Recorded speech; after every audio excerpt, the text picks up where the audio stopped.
Hi, Rachel Mead with Enhanced Prep here. Thanks for spending some time with me today as we talk about the digital SAT. First and foremost, I want to make sure that we have clear understanding together around the timeline of the release of this. Starting March of 2023, students that are taking the SAT outside of the United States began taking the SAT in its new digital version. Coming October 2023, the PSAT will be administered in the new digital format. And then starting March of 2024, students taking the SAT on any of the 7 national testing dates or SAT school testing dates will be taking the new SAT in the digital format. So let's talk a little bit about what we know is coming within the exam. There are going to be 4 sections, and it's going to be 2-stage adaptive. What does the adaptive mean? The adaptive says, based upon how the student does with their first verbal section, will determine if they get an easy or a hard section for their second verbal section. Depending upon how a student does with their first math section will determine if they get an easier or a hard math section for their second math section. So again, 2 verbal, 2 math sections that will come into play.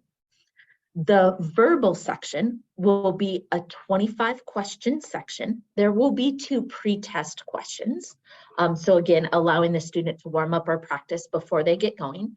And they will have 32 minutes time to complete this. Unlike the SAT in its current version, the verbal means that the reading and the writing will be within the same section. And we'll talk a little bit more about that later on. There will be 4 multiple choice options with all 25 questions that the students are seeing within both verbal sections, the first one or the second one with its adaptive features. On the math side, students will have 20 questions per math section and 35 minutes to complete these sections. Now, please keep in mind that this timing is taking into account standard timing for students, and it doesn't take into account the students that have accommodations for extended time. So again, 20 questions, 35 minutes for the students there.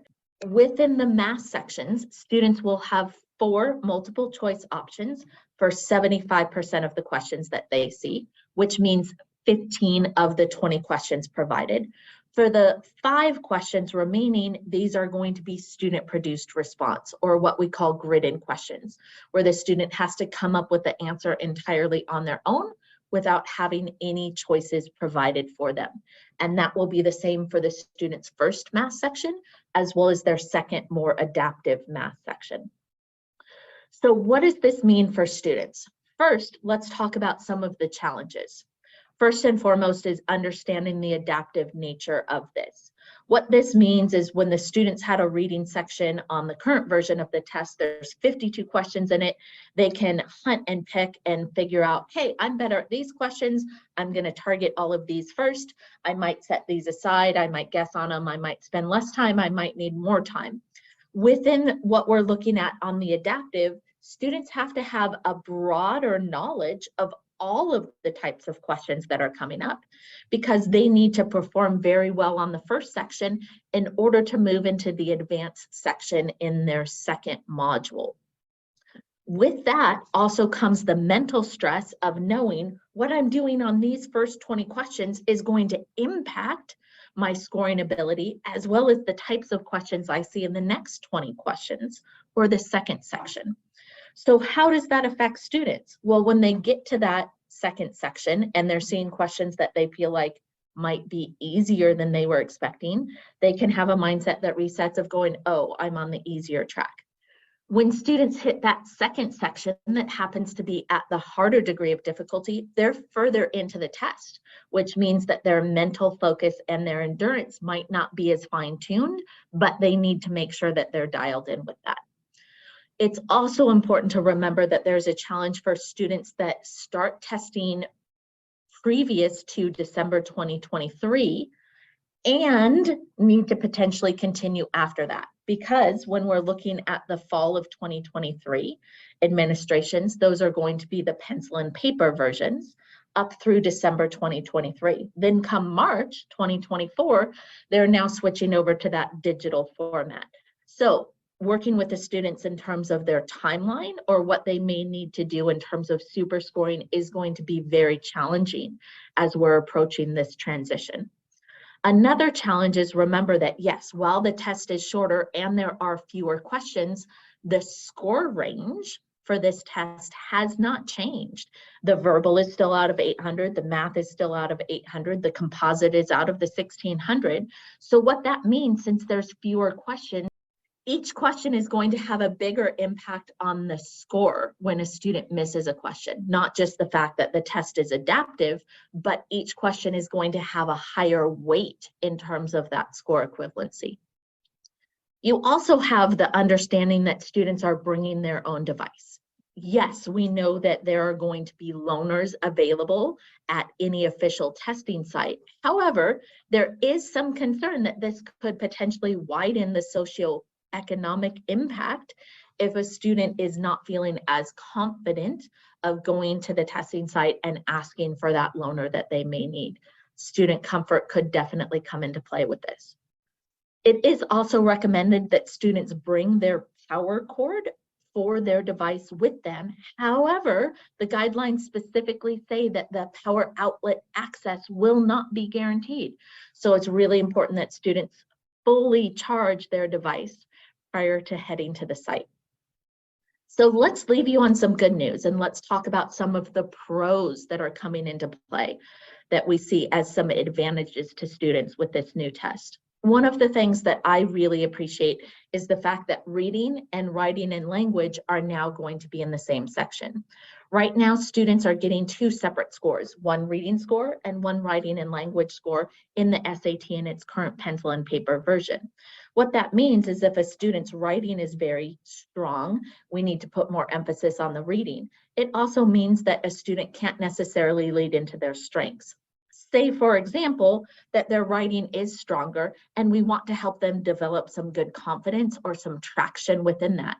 Well, they have to get through the whole entire reading section before they have a chance to establish that.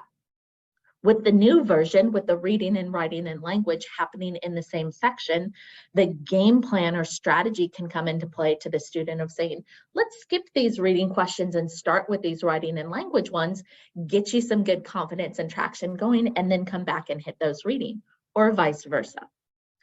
One of the other advantages is within the math section, students will have access to a calculator, on-screen calculator with this throughout both math sections. In the current pencil and paper version, there's a math without calculator section, and that can certainly throw off students, especially those that struggle with their math confidence. The reading passages within the new digital SAT are dramatically shorter, where they are a single paragraph rather than a multi-paragraph passage. So it's going to really hone in terms of being able to grasp things in those smaller bite-sized pieces. This can certainly help students that have some focusing issues. However, when we look at the flip side of that, we know that there's not as much context. If a student doesn't understand some phrasing within a particular sentence, there's not as much that they can pull from in other areas to help fill in those gaps. We've also seen that the command of evidence within the reading is disappearing. These questions are certainly the bane of existence with students right now, where on the pencil and paper version of the test, it has to say, find me the support of how you know you answered the previous question correctly. Those are going away.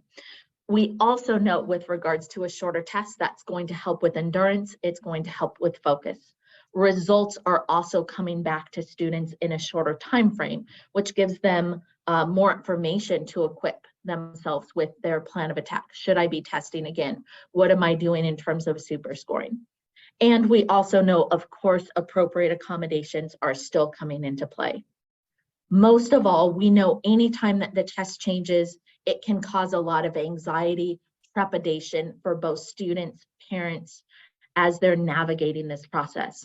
We at Enhanced Prep are excited to be your resource, your sounding block, and available to help answer your questions as you're navigating this really important change within the SAT.